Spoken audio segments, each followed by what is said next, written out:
Good afternoon, I'm Dan Ahrens with the Huron Co-op. Today I have with me Bill Brown from Growmark, and today we're going to be talking about root systems on alfalfa.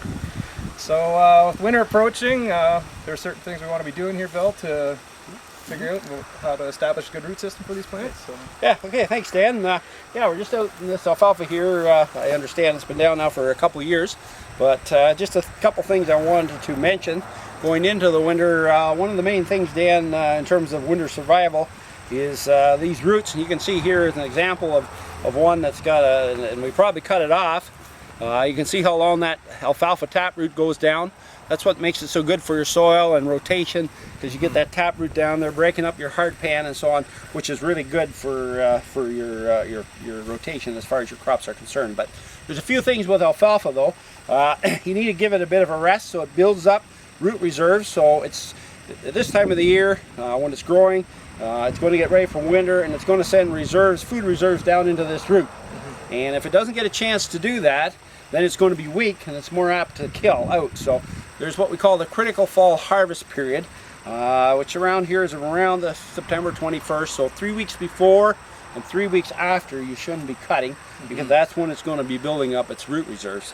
And we're just about at that period now. So you know, if you got any hay to cut, get her off this week. Because after that you should be giving it that rest. Unless you're going to plow it under next year, of course, then it doesn't really matter. You can take it off anytime you want. But if you don't build those root reserves up, what happens is when you cut it, the plant regrows. And when it regrows, it puts out more top growth, and then it starts to feed it back down in to build that reserve. But when you cut it right in the middle of that critical fall harvest period, it grows to grow top growth, but doesn't have enough time to fill the roots again. And then that weakens it and it makes it susceptible to winter kill.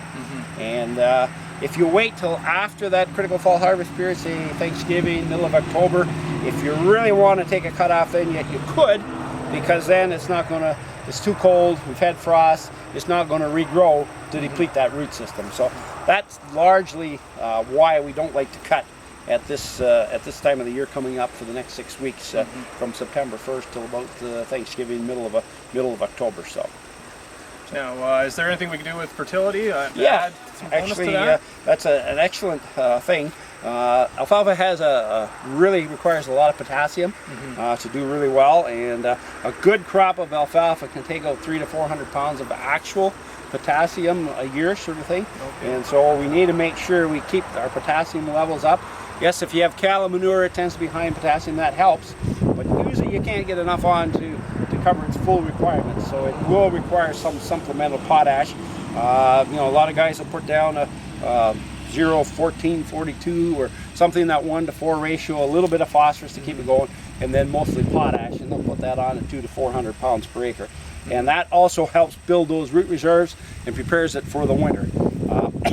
Potassium, we're finding even in the other crops, is starting to get depleted, and so we need to look at the full rotation sort of thing in order to build those root reserves and to maximize our yield the next year. And if you get a thin stand, it doesn't survive as well, that's going to cut down on your production that you're going to have. So, so anyway, I would say that's you know, pretty much what you want to do to make sure that root is preserved in that alfalfa plant come next spring. Well, thanks a lot for telling us there, Bill, and appreciate everything we've done here. Okay, very good. Thanks, Dan.